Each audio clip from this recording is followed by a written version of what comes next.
दोस्तों नमस्कार, मैं हूं आपके साथ आदिल खान। चुनाव का मौसम आने वाला है और उम्मीद है कि आगामी चुनाव परिणाम के बाद देश की तस्वीर बदलेगी। तो जाहिर है रियल एस्टेट कारोबारियों के लिए भी नई उम्मीद जगेगी।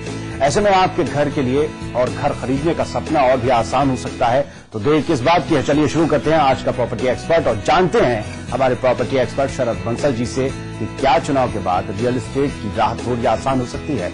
साथ ही हम आपको बताएंगे जमीन या फिर प्लॉट खरीदना कितना नुकसानदायक हो सकता है। रियल एस्टेट की नजर अब 2014 पर। क्या बदलेंगे हालात? क्या चुनाव के बाद होगा सरकारी नीतियों में बदलाव? क्या बायर्स का प्रॉपर्टी की तरफ बढ़ेगा रुझान? जी हां, साल 2013 रियल एस्टेट कारोबारियों के लिए ज्यादा अच्छा साबित नहीं रहा, लेकिन रियल एस्टेट कारोबारियों को साल 2014 में होने वाले लोकसभा चुनाव के बाद काफी उम्मीदें हैं। डेवलपर्स का मानना है कि तस्वीर बदलेगी तो हालात बदलेंगे और इन क्षेत्रों में विकास संभव होगा। वहीं बायर्स भी चुनाव के बाद का इंतजार कर रहे हैं।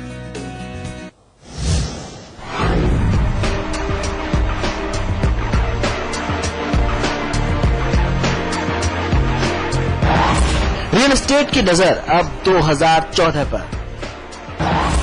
क्या बदलेंगे हालात?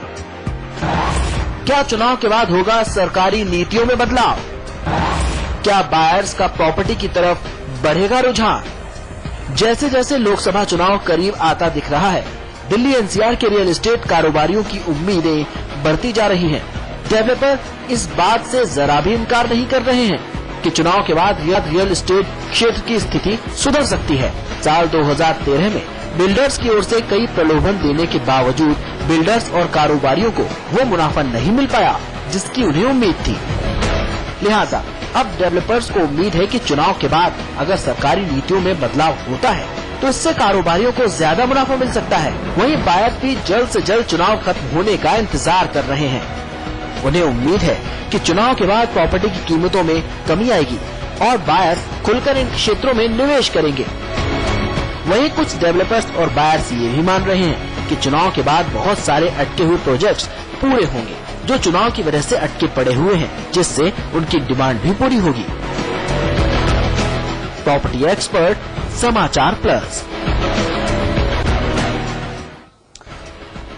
चलिए, हमने एक रिपोर्ट देखी। अब हम रिपोर्ट के बाद ये जानना चाहेंगे बंसल जी जो हमारे साथ प्रॉपर्टी एक्सपर्ट जुड़े हैं उनसे कि क्या सरकार बदलने से नीतियां तो बदलती हैं, लेकिन अगर ऐसे में रियल एस्टेट से जुड़ी सरकारी नीतियां कुछ बेहतर ही होंगी सरकार बदलने के बाद, इसकी उम्मीद कैसे की जा सकती है?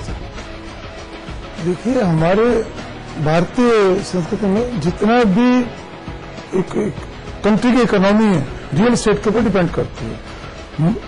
लगभग 70% जो हमारा बजट और इकोनॉमी रियल एस्टेट पे आती है। जब चुनावी दौर का अंतिम समय आता है, 6 महीने में प्रॉपर्टी के एक स्टेबिलिटी हो जाती है। या तो कहा जाए जो मार्केट का पैसा है पॉलिटिकल रूट के थ्रू इलेक्शन में आने लग जाता है, या इस तरीके से कि लोग रिस्क फैक्टर को लेना नहीं चाहते। नॉर्मली ऐसा देखा गया है, जब जब इलेक्शन की घोषणा होती है या 5 साल बाद इलेक्शन ड्यू होता है, 6 महीने पहले से ही हर आदमी सतर्क हो जाता है कि इन्वेस्टमेंट करने के लिए। जो 2 तरीके के इन्वेस्टर होते हैं, एक तो एंड यूजर हुआ, एक वो जिसमें इन्वेस्ट करके उसको प्रॉफिट लेना और उसकी होल्डिंग कैपेसिटी होती है। इस वजह एंड यूजर से पूरी इकोनॉमी का फर्क नहीं पड़ता। जो भी प्रॉपर्टी में इन्वेस्टमेंट करते हैं सबसे पहले इसको देखते हैं कि इसका अल्टीमेटली इसको जो पैसे पोटेंशियल चीज है उसको लगा के पैसा सुरक्षित हो और समय के साथ उसको कुछ मुनाफा दे जाए। अगर ये इस तरीके से इन्वेस्टमेंट कर जाते हैं मुनाफे के हिसाब से, तब तो इसमें कोई फर्क नहीं पड़ता। जितना इसमें डाउन आता है 6 महीने में और 6 महीने में तो उछाल मारता है जी। इस वजह से जो मंदी का दौर कहा जाता है, मंदी के दौर में बहुत सही समय होता है इन्वेस्टमेंट करने का उन लोगों के लिए जिनकी होल्डिंग कैपेसिटी होती है, जिन्होंने एक्चुअल इन्वेस्टर न होके एंड यूजर हैं, उनके लिए एक चिंता का विषय वो पैसा लगाएं या न लगाएं। उनको बड़े सोच समझ के लगाना पड़ता है, उनको बैंक से लोन लेना पड़ेगा।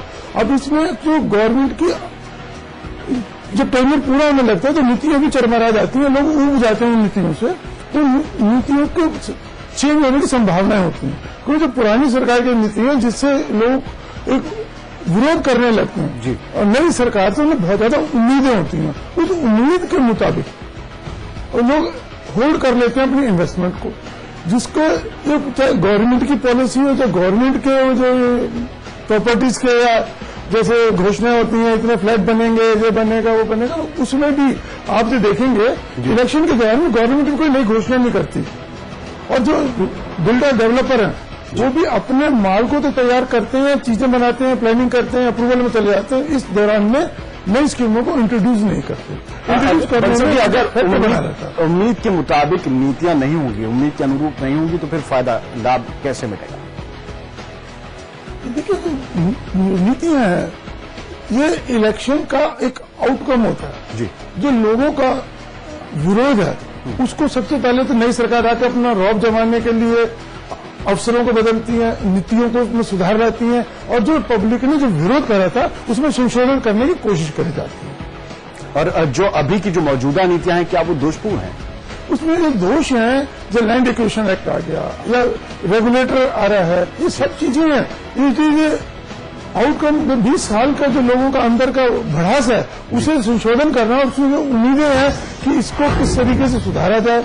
जो बिल्डर पैसा लेके एक प्रोजेक्ट के नाम पे लेते हैं, दूसरे में लगा देते हैं, पैसे को साइफन कर देते हैं, इसको सुधार करने के लिए जो रेगुलेटर आएगा, रेगुलेटर ने करेक्शन लगाई है, जब तक आपका प्रोजेक्ट अप्रूव नहीं होगा उसका आप बुकिंग नहीं कर सकते, जब तक आपके लैंड के मालिक नहीं होंगे, आपके नाम रजिस्ट्री होगी, तब तक नहीं कर सकते। प्री लॉन्चिंग बैन कर दी, और उसमें तरह तरह के पनिशमेंट और जुर्माने का प्रावधान करा गया। जब रेगुलेटर आ जाएगा, जो बिल्डर जो मनमानी करता है और एक इन्वेस्टर के पैसे को राम भरोसे लगा रहता है, जिसको पता ही नहीं कि आज पैसे बुक कर ली, इन्वेस्ट कर दिए, कल उसका पैसे की तो बात छोड़ो, काम भी होगा या नहीं होगा। अगर वो 4 मंजिल फ्लैट की बात करता है या 10 मंजिल की बात करता है, वो बना 18 देता है, 15 देता है, ऐसे में जो इन्वेस्टर है उसको बड़ी अनसर्टेनिटी बनी रहती है, उसके पैसे के ऊपर बिल्डर रिस्क तो नहीं ले रहा और उसके पैसे को मिसयूज तो नहीं कर रहा। इस तरीके से जो पुरानी नीतियों के दौरान और नए, इन दोनों को जब कंपेयर करेंगे, अभी नई नीति को सामने नहीं आई है, जो जितने भी एक्ट बन रहे हैं, चाहे लैंड एक्विजिशन एक्ट बन रहा है, रेगुलेटर बन रहा है, इनके मद्देनजर रखते हुए जो भी नई सरकार आएगी, नए अधिकारी आएंगे, उसको ये तभी इंट्रोड्यूस करेंगे, वो ऑटोमेटिकली कहा जाएगा बिल्डर के ऊपर एक वॉच डॉग की तरह, एक हंटर की तरह एक लगाम लग जाएगी जो पैसे को मिसयूज करते थे। अब ऐसी संभावनाएं हैं आने वाले समय में, जो इतना इन्वेस्टर्स से आने उतना इंटेलिजेंट नहीं, इतना बिल्डर को भी ये मानना पड़ेगा आज का इन्वेस्टर बेवकूफ नहीं है, उसे और बेवकूफ नहीं बनाया जा सकता, और उनके में एक अकल है, एक प्रोफेशनलिज्म आ गया, चाहे वो आरटीआई के थ्रू है, चाहे गवर्नमेंट के बैंकिंग लोन के प्रति है, आरबीआई के होल्डिंग है, इन सबों को मिलाकर अगर देखेंगे आने वाला समय इन्वेस्टर के लिए बहुत ही सुरक्षित समय होगा, और जिससे कि उसको जो रिस्क फैक्टर है वो खत्म हो जाएंगे। यानी मौजूदा नीतियों के जो दोष है उनकी वजह से बायर्स और इन्वेस्टर्स पैसा लगाने से जरा घबरा रहे हैं, और अगर वाकई घबरा रहे हैं तो शायद ये स्थिति चुनाव तक बनी रहेगी, और शायद उम्मीद की जा सकती है कि चुनाव के बाद इन्वेस्टर्स और बायर्स इस क्षेत्र में रुचि दिखाएं। देखो, इस तरीके से जो हम कर रहे हैं जी, एक अच्छी पॉजिटिव सोच लेके कर रहे हैं। जब नई सरकार आएगी जी, उम्मीद करते हैं पुरानी सरकार के जो भी दोष थे, जो कमियां थी, उनको दूर करेगी जी, और जो उनके चाहे मैनिफेस्टो में हो, चाहे वो नेचुरल जस्टिस में हो, वो नई सरकार से ऐसी उम्मीद नहीं करी जा सकती पुरानी गलतियों को रिपीट करा जाएगा। यानी चुनावी मौसम जो चल रहा है, जो भी सरकार आती है नीतियां बदलती है। आप पिछले कई सालों से देख रहे हैं कि जिस वजह से नीतियां बदलने के साथ ही इन्वेस्टर्स की एक रुचि, एक रुझान देखा जाता है।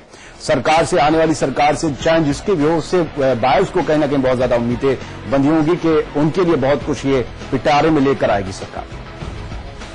देखिए, जो हम इन्वेस्टमेंट को जो देखेंगे जी, इन्वेस्टमेंट को कभी भी बड़े बड़े होर्डिंग, पोस्टर, एसएमएस और कैटलॉग देख के नहीं करना चाहिए। हमेशा सीजन होता है हर चीज को इन्वेस्ट करने का। आप न्यूज को देखें, गवर्नमेंट की नीतियों को देखें, माहौल को देखें और अपनी होल्डिंग कैपेसिटी को देखें। जी, अगर आपके इन्वेस्टमेंट करने के बाद, लोन लेने के बाद आपको नींद ना आए, ऐसी इन्वेस्टमेंट ना करें। इन्वेस्टमेंट वही सुरक्षित होती है जिसमें ट्रांसपेरेंसी है, डेवलपर की तरफ से, लैंड का वो ऑलरेडी मालिक हो, उसने स्कीम को अप्रूव करा रखा हो, जो अनाप शनाप जिस बिल्डर की रेपुटेशन नहीं है, जी, सिर्फ पोस्टरबाजी से या होर्डिंग लगा के एसएमएस के थ्रू या और तरीके से सैंपल फ्लैट बना के लोगों को जो लुभावनी चीजें देता है उसमें अपने को कोशिश करें हर इन्वेस्टर उसको अपने को बचा के रखे, इन चीजों पे ना जाए। जो भी इन्वेस्टमेंट होती है उस बिल्डर के पास डिलीवर प्रोजेक्ट को देखें और उसके पास जो जो चीजें ऑन रिकॉर्ड है, चाहे आरटीआई के माध्यम से या वो आप जब नेगोशिएशन के टाइम टेबल पर दिखाए कि ये मेरी अप्रूवल है, ये मैं लैंड का ऑनर हूं, इस तरह की लोन है, ये मेरा टाइम पीरियड है, ये मेरी स्पेसिफिकेशन है, वो चीज को धोखाधड़ी करके हिडन ना करके रखे। ऐसे में इन्वेस्टर को बड़ी इंटेलिजेंटली किसी कंसल्टेंट का या अच्छे रेपुटेड प्रॉपर्टी डीलर का, जी, चार्टर्ड अकाउंट का, इन सबों का सहयोग ले। अपने पैसे को आंख बंद करके इन्वेस्ट ना कर देगी, ये बिल्डर लुभावनी चीज दिखा रहा है, कल वो पूरी करेगा या नहीं करेगा। इस तरीके की जो इन्वेस्टमेंट है बिना होमवर्क करे, इससे हमें होमवर्क है वाकई है, इस तरीके की इन्वेस्टमेंट ना करें। और ट्रांसपेरेंसी भी बहुत ज्यादा जरूरी है। और दर्शकों से जो कि प्रॉपर्टी में इन्वेस्ट करने जा रहे हैं उनसे भी यही उम्मीद करेंगे, उनसे ये कहना चाहेंगे कि बड़े बड़े होर्डिंग्स देखकर, एडवर्टीजमेंट देखकर, एसएमएस देखकर ना जाएं। आपका पैसा बहुत खून का गाड़ी कमाई जो है आपकी है, उस पर पूरा सोच समझ कर खर्च करें। फिलहाल वक्त एक छोटे से ब्रेक का। शरद बंसल जी हम ऐसा लगातार जुड़े हैं, प्रॉपर्टी एक्सपर्ट, और ब्रेक के बाद ये चर्चा जारी है।